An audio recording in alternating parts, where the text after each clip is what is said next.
Hello future doctors, मैं इमरान नबी आप सभी के साथ नीट क्रैक करने तक का सफ़र शेयर करने जा रहा हूं। ये जो मेरे मार्क्स और रैंक आई है वो मेरे कंटिन्यूस एफर्ट और टीम के सपोर्ट और एफर्ट के साथ आई है। आप इससे भी बेहतर और अच्छा कर सकते हैं और मुझे उम्मीद है आप ज़रूर करेंगे। सबसे पहली बात, आप अपने टीचर पर भरोसा कीजिए। टीचर ने जो पढ़ा दिया उस पर आप 100% बिलीव कीजिए, यकीन मानिए वही आएगा। और कंटिन्यूस स्टडी आप करते रहिए। सबसे पहली बात यह है कि कॉमन स्टूडेंट की जो प्रॉब्लम होती है वो फिजिक्स और केमिस्ट्री में ऑर्गेनिक होती है, लेकिन हम किसी भी चीज़ से डरे नहीं, कंटिन्यूस उसको पढ़ते रहें और जो भी डाउट हैं, जिस समय डाउट आए वो उस समय क्लियर अपने टीचर से करते रहें। फिजिक्स में अगर फिजिक्स टफ आती है या आसान आती है, टफ और आसान कुछ नहीं होता। अगर हमने अपनी स्टडी को इस तरीके से प्रिपेयर कर रखा है, हर तरीके से रेडी हैं, आसान आए तब भी हम करेंगे, हार्ड आए तब भी हम करेंगे। टफ और इजी कुछ नहीं होता। केमिस्ट्री में ले लीजिए, जनरली जो माना जाता है कि केमिस्ट्री और बायो तो नॉर्मली अपने लेवल पर ही आती है, लेकिन टीचर्स और स्टूडेंट का ये मानना है कि फिजिक्स जो होती है वो टफ और इजी बनाती है पेपर को। हाँ, मैं भी इस बात को मानता हूँ कि फिजिक्स ही एग्जाम की कट ऑफ को डिसाइड करती है, बट आपको डरने की जरूरत नहीं है। आपके साथ नीट IIT अड्डा टीम आपके साथ है, आप उन पर बिलीव कीजिए और हमारे चैनल के साथ जुड़े रहिए। चलिए आपके साथ अपना कुछ एक्सपीरियंस शेयर करता हूँ। सबसे पहली बात, जब आप पढ़ाई स्टार्ट करते हैं पूरा एफर्ट लगाते हैं, अच्छे से पढ़ते हैं, बहुत ज़्यादा एफर्ट लगाते हैं, अच्छे से अच्छा पढ़ते हैं, लेकिन धीरे धीरे अच्छे से पढ़ने के बाद हम अपना कॉन्फिडेंस लूज करते जाते हैं जब एग्जाम का टाइम आता है। लेकिन हमें ऐसा नहीं करना है। हमें चाहे स्टार्टिंग में कम स्टडी करें, लेकिन जब नीट का एग्जाम आए या IIT का एग्जाम आए उस समय हमें अपनी स्टडी को इंक्रीज करना है, ना कि लो। ग्राफ हमारा ऊपर जाना चाहिए, यानी अपवर्ड जाना चाहिए, डाउनवर्ड नहीं जाना चाहिए हमारी स्टडी का। ये आपके साथ नहीं, ये किसी के भी साथ हो सकती है। और एक कॉमन प्रॉब्लम जो स्टूडेंट की है, मैं आपके साथ अपना एक्सपीरियंस शेयर कर रहा हूँ। एंड्रॉयड फोन, अगर इस छोटे से कंप्यूटर ने आप जैसे टैलेंटेड बच्चों को या किसी को भी अपना गुलाम बना लिया तो आप कैसे इंसान हैं। ये जो छोटा सा कंप्यूटर है एंड्रॉयड फोन, जो एंड्रॉयड फोन है, स्टूडेंट ये कहते हैं कि हमें एंड्रॉयड फोन चलाने की आदत पड़ गई है, हम इससे दूर नहीं हो पा रहे। अगर इस छोटे से कंप्यूटर ने आपको गुलाम बना लिया तो आपका इंसान होना और ना होना कोई ज्यादा फर्क वाली बात नहीं है। आप इससे बच सकते हैं, केवल जब आपको जरूरत हो तभी इसको यूज करें। फिजिक्स को हम कैसे पढ़ें? स्टूडेंट अगर फिजिक्स को सीखना चाहते हैं अच्छे से, तो सबसे पहली बात, कोई भी छोटे चैप्टर हो या बड़ा, उसे इंपॉर्टेंस ये ना सोचें कि इससे एग्जाम में हमारा एक ही सवाल आता है। जस्ट लाइक वेक्टर ले लीजिए, वेक्टर में कभी कभी क्वेश्चन आता है, बट उसका जो यूज है वो हर चैप्टर में एक अपनी अलग ही इंपॉर्टेंस लेके आता है। हर चैप्टर में यूज होगा वेक्टर का। बेसिक मैथ, इंटीग्रेशन, डिफरेंशिएशन, ये हर फिजिक्स के हर चैप्टर में यूज होते हैं, तो इन्हें आप क्लियर करें। सबसे पहली बात, आप बेसिक क्लियर कीजिए। जब आप फिजिक्स में कोई भी छोटे से छोटा चैप्टर पढ़ेंगे, आप उसके क्वेश्चन लगाएंगे तो कॉन्फिडेंस आएगा। मैं ये वीडियो या आपके साथ जो एक्सपीरियंस शेयर कर रहा हूं, ये कोई मोटिवेशनल वीडियो नहीं है। मोटिवेशन वीडियो ना तो मैंने देखी आज तक और ना आपको सजेस्ट करूंगा। आप खुद अपने लिए मोटिवेशन बनिए। जब आप अपना अच्छा चैप्टर, अपना अच्छा स्टडी करेंगे तो खुद अंदर से ये फील आएगा, हाँ आज मैंने अच्छा किया है, आज मैं अच्छा करा है, आज मैंने क्वेश्चन लगाए हैं। हाँ, सेल्फ कॉन्फिडेंस डेवलप कीजिए अपने अंदर। चलिए फिजिक्स की बात करते हैं। फिजिक्स में कोई भी छोटा चैप्टर है, आप क्लास नोट्स और टीचर की बताई गई बातें उन पर 100% बिलीव कीजिए और क्लास नोट्स को अच्छे से पढ़िए। जब आप क्लास नोट्स को 3-4 बार कंटिन्यू पढ़ेंगे, वही रिवीजन 4-5 बार पढ़ेंगे, तो आपको कुछ ऐसा महसूस होगा, हाँ मैंने क्लास नोट्स पढ़े हैं, तो उसमें कुछ बातें ऐसी होंगी जो आप बार बार फ्रिक्वेंटली भूलेंगे। अगर वो फ्रिक्वेंटली भूलने वाली बात आपको पता है तो उसके आप अलग से नोट्स बनाइए, जिन्हें कहते हैं शॉर्ट नोट्स बनाइए। उसमें क्या मैं कुछ बताना चाहूँगा, उसमें क्या लिखना है। एक तो वो बातें जो आप फ्रिक्वेंटली भूल रहे हैं, थियोरेटिकल पॉइंट, और कुछ ऐसी चीजें जैसे किसी भी चैप्टर में हमने कुछ ऐसा पढ़ा है जो आगे आने वाले चैप्टर में रिलेटेड है, तो उस चीज को उसी समय कंपेयर करके शॉर्ट नोट्स में लिखिए। यकीन मानिए इससे आपके जो आने वाले डाउट हैं नेक्स्ट चैप्टर में वो वहीं पे क्लियर हो जाएंगे। अब शॉर्ट नोट्स में क्या क्या और लिखेंगे, कुछ फॉर्मूले ऐसे होते हैं डायरेक्टली याद करने के होते हैं।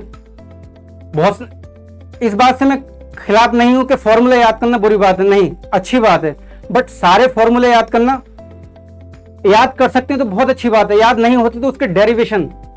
अब जैसे एक फॉर्मूला मान लीजिए F is equal to G m1m2 upon r square, इसका तो कोई डेरिवेशन ही नहीं है, ना हमें टीचर ने पढ़ाया ना आपको पता है, ये तो डायरेक्ट फॉर्मूला है, डायरेक्ट प्रूफ है। इस फॉर्मूले से रिलेटेड, जैसे ग्रेविटेशन का ये फॉर्मूला है, इस फॉर्मूले से रिलेटेड जितने भी फॉर्मूले बनते हैं, चाहे वो एनर्जी का हो, पोटेंशियल एनर्जी का हो, काइनेटिक एनर्जी का हो, इन फॉर्मूले के डेरिवेशन, इससे कैसे वहां तक पहुंचे, डेरिवेशन वगैरह ये सारे क्लियर होने चाहिए। फॉर्मूले रटने की कोशिश ना करें, रटने नाम की कोई चीज आपके दिमाग जहन में आनी नहीं चाहिए, उसे कहते हैं याद करना। सिंपल वर्ड है याद करना, लर्निंग।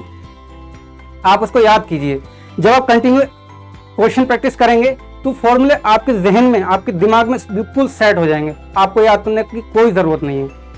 और फॉर्मूले जो आप भूल रहे हैं बार बार, जो आप बार बार भूल रहे हैं और जो थ्योरेटिकल पॉइंट है उन्हें भूल रहे हैं, उन्हें शॉर्ट नोट्स में लगाइए और बार बार 15 दिन में, 20 दिन में, जब भी आपको लगे हाँ मैं कुछ भूल रहा हूं, और जाहिर सी बात है आप वही भूलेंगे जो 4-5 बार पढ़ने के बाद नोट्स आप भूले हैं, तो उन्हें रिवीजन में लीजिए।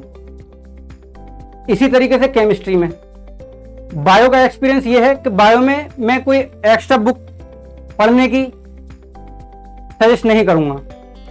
आप एनसीईआरटी पढ़िए, एग्जाम्पलर कीजिए, एनसीईआरटी पढ़िए। आप अगर एनसीईआरटी 10 बार भी पढ़ेंगे, यकीन मानिए अगर 11वीं बार आप पढ़ेंगे तो उसमें कोई ना कोई एक पॉइंट ऐसा जरूर मिलेगा जो आपको बिल्कुल नया लगेगा और ऐसा आपको अंदर से फील होगा कि यहां से क्वेश्चन आ सकता है।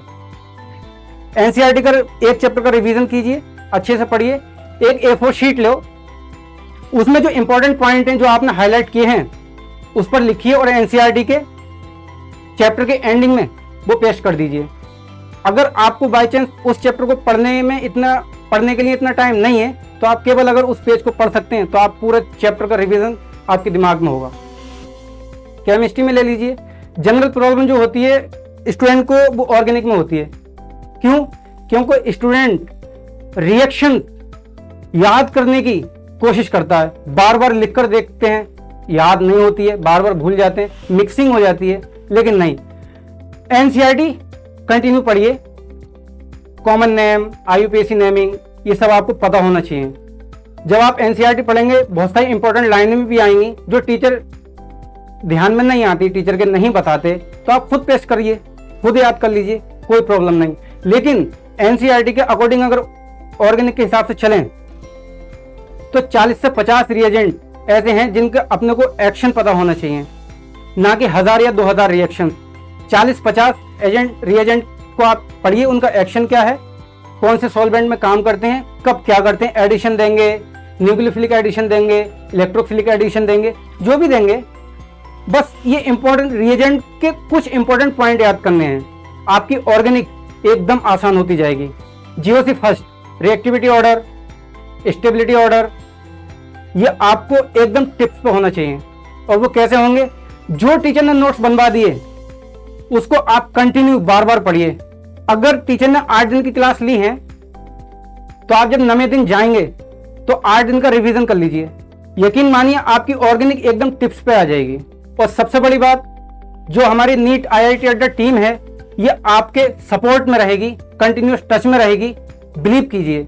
और जब भी आपको डाउट आए, आप जिस भी टीचर के कांटेक्ट में हैं, नीट IIT अड्डा टीम तो आपके सपोर्ट में है ही। बाई चांस अगर नहीं भी हो, आप नहीं भी हैं टच में, तो आप जिस भी टीचर के टच में हैं, जो भी डाउट है उसी समय क्लियर कीजिए, उसको पेंडिंग मत रखिए, वरना आप भूल जाएंगे।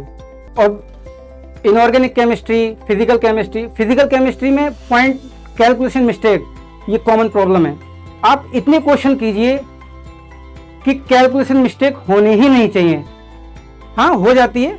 अगर 45 क्वेश्चन अपन ने अटेंड किए हैं तो 5 क्वेश्चन तो मान के चलिए कि सिली मिस्टेक की वजह से ही गलत होंगे। अगर 7-8 क्वेश्चन आप गलत कर रहे हैं, 5 क्वेश्चन सिली मिस्टेक की वजह से गलत होंगे, उनमें से 3 से 4 क्वेश्चन केवल कैलकुलेशन मिस्टेक।